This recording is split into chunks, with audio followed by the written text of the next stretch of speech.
Hello everyone, welcome है आप सबका पूजा की दुनिया में। तो आप सभी को मेरी तरफ से प्यारी प्यारी गुड मॉर्निंग। सबको राम राम, सबको नमस्कार, सबको सत श्री अकाल। एक नई सुबह आपको फिर से मुबारक हो। परमात्मा आप सबके जीवन में बहुत खुशियाँ लेके आए। तो शुरुआत करते हैं हम आज के दिन की और आज के ब्लॉग की। सो गाइस, मैं बना रही हूँ फ्राइड राइस, क्योंकि रात को हमने चावल बनाए थे और वो बहुत सारे बच गए हैं। तो एक शिमला मिर्च काट ली है मैंने, राई और शिमला मिर्च का तड़का लगाऊंगी मैं। दिखाती हूँ मैं अभी आपको। तो ये काट ली है मैंने बारीक बारीक शिमला मिर्च, और इधर रख दिया मैंने कढ़ाई, और ये निकाल लिया मैंने, क्या बोलते हैं इनको, मूंगफलियों के दाने। और राई का तड़का लगाऊंगी मैं। सो गाइस, रेडी हो गए हमारे फ्राइड राइस। आ जाओ जिसने खाने हो। और इसमें मैंने थोड़ा सा इमली का पानी भी डाला है। इनको आप रसम राइस भी बोल सकते हो। बताना कौन कौन बनाते हो इन राइस को। और मैं लास्ट में बनाऊंगी पीनट। जो मैंने मूंगफली के दाने बोले थे, मैं भूल जाती हूँ बात करती करती, क्या थी वो, पीनट थी या मूंगफली के दाने थे, नाम भूल जाता है। हर लेडीज़ इतनी भुलक्कड़ होती है, कई बार हम फ्रिज खोलते हैं तब हमें याद नहीं रहता कि हम क्या लेने आए थे। सो गाइस, जतिन उठ चुका है, ये देखिए, दे दिया मैंने गर्म पानी। और हमारी शहजादी अभी तक उठी नहीं है, 3 बार उठा के आ गई हूँ। गर्म पानी भी उसकी वेट करता रहता है।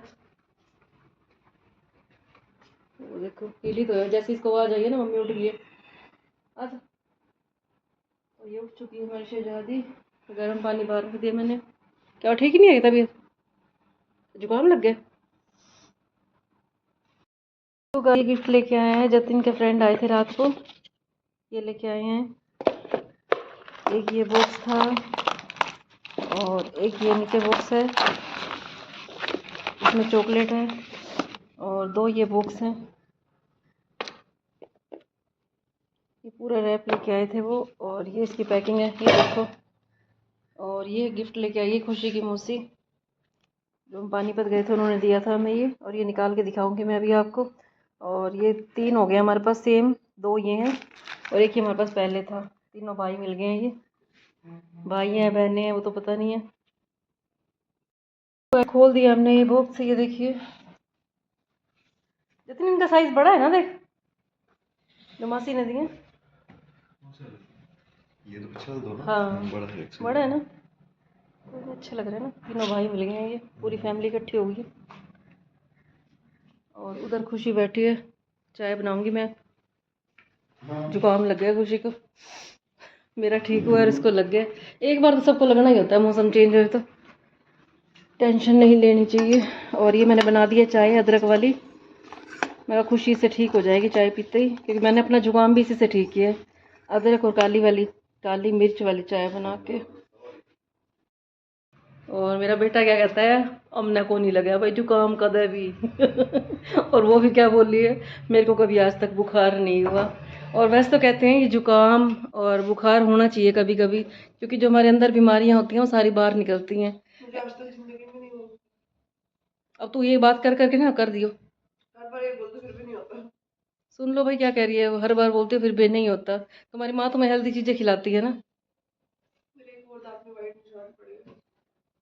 तो अगर किसी को दाने निकलें तो भी टेंशन ना लिया करो, बुखार हो तब भी टेंशन ना लिया करो।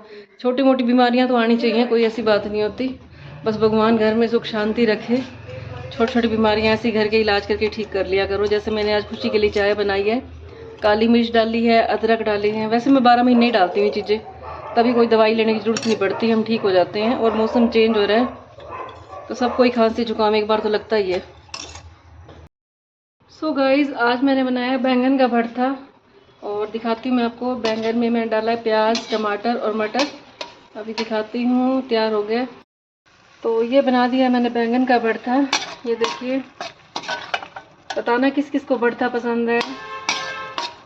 और मैं बैंगन को भी मैश नहीं करती, साफ करके डायरेक्ट डाल देती हूँ। और फिर भी देखो कितना अच्छा पिसा हुआ है ये। कई लोग ग्लास से या मैशर से मैश करते हैं, लेकिन मैं डायरेक्ट बनाती हूँ ऐसे ही। दुखिया को न सताइए, दुखिया देगा रोए, और जो दुखिया का मुखिया सुने, फिर तेरी गति क्या होए। तो आप सब इसका मीनिंग समझ गए होंगे कि दुखिया को हमें कभी नहीं सताना चाहिए। वैसे तो किसी को भी नहीं सताना चाहिए। कहते हैं कि सबसे बड़ा पाप है गलत वचन बोलना। कहते हैं जो जितने बड़े बड़े युद्ध हुए सारे इस ज़बान की वजह से ही हुए। तो कोई हमें ऐसे वचन नहीं गाने चाहिए कि आगे सामने वाले का दिल दुख जाए, ना ही हमें कोई ऐसे कर्म करने चाहिए। तो पहले भी आशीर्वाद और श्राप असर किया करते थे और आज के टाइम में भी दुआएं बददुआएं बहुत असर करती हैं। ज़रूरी नहीं है कि कोई इंसान हमें मुंह से कुछ कहेगा तो ही दुआ बददुआ लगेगी। कई बार ये होता है कि हम किसी के साथ बहुत अच्छा करते हैं तो वो इतने खुश हो जाते हैं तो उसके अंदर से ही हमारे लिए आशीर्वाद निकलते हैं, दुआएं निकलती हैं। तो ये दुआएं हमारे लिए पता नहीं आगे के कितने रास्ते खोल देती है। तो जितना हो सके हमें लोगों की दुआएं लेनी चाहिए और कोई ऐसा कर्म नहीं करना चाहिए, कोई ऐसे मुख से बोल नहीं बोलने चाहिए कि आगे वाले का दिल दुख जाए। क्योंकि वो ऊपर से तो कुछ नहीं कहेगा, लेकिन अंदर जो उसकी आत्मा बैठी है वो सीधा परमात्मा से प्रार्थना करती है। और परमात्मा कभी भी अपने सच्चे भगत का, एक सच्चे इंसान का दुख देख नहीं सकते। तो अपने कर्मों से हमेशा डर के रहना चाहिए। रोज़ मैं अपने ब्लॉग में यही बोलती हूँ कि हमेशा अपने कर्मों से डरो। हमें परमात्मा से भी डरने की ज़रूरत नहीं है, अपने माँ बाप से भी डरने की ज़रूरत नहीं है, किसी से भी डरने की ज़रूरत नहीं है। अगर हमारे कर्म अच्छे हैं तो हमने अगर किसी का बुरा नहीं किया तो हमें बिल्कुल भी डरने की ज़रूरत नहीं है।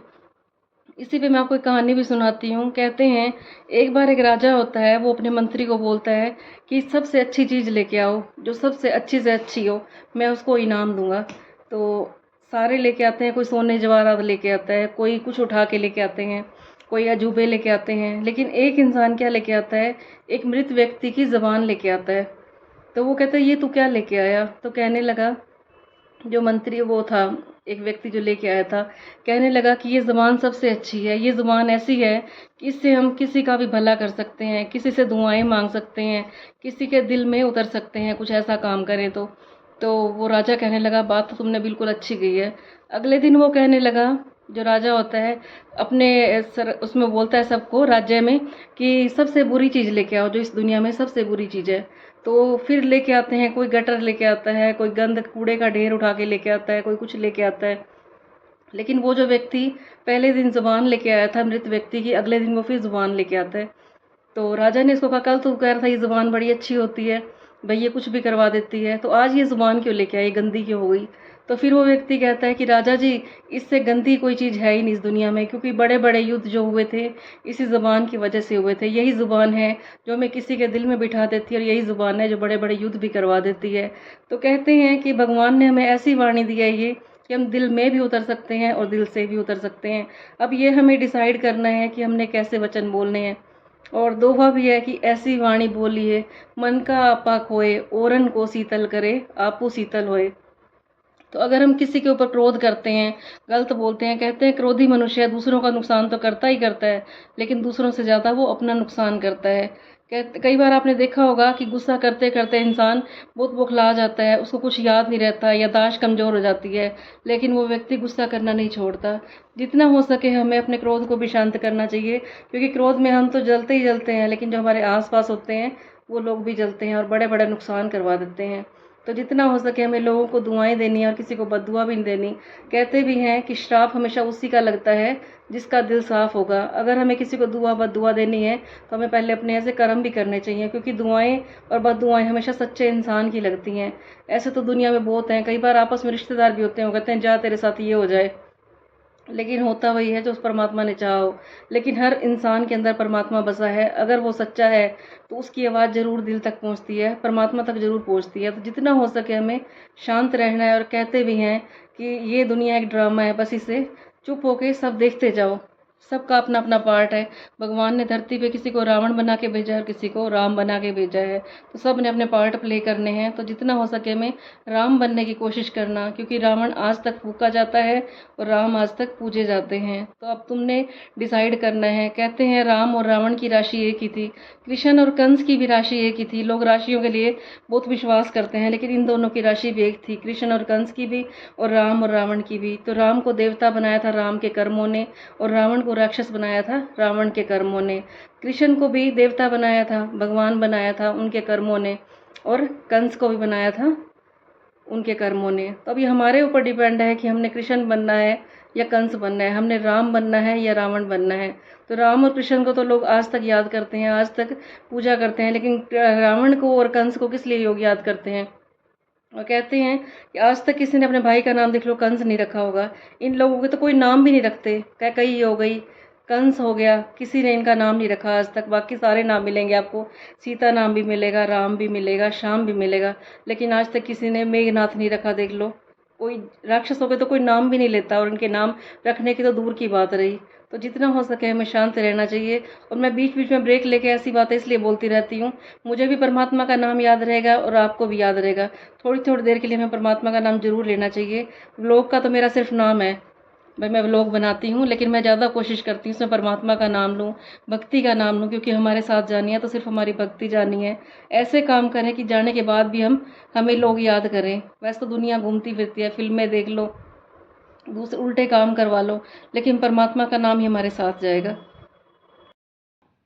सो गाइस, खुशी आ चुकी है एकेडमी से। क्या हुआ इतनी वो क्या हो रही है? एकेडमी में अजय बन के गई थी। यस, जतिन का है।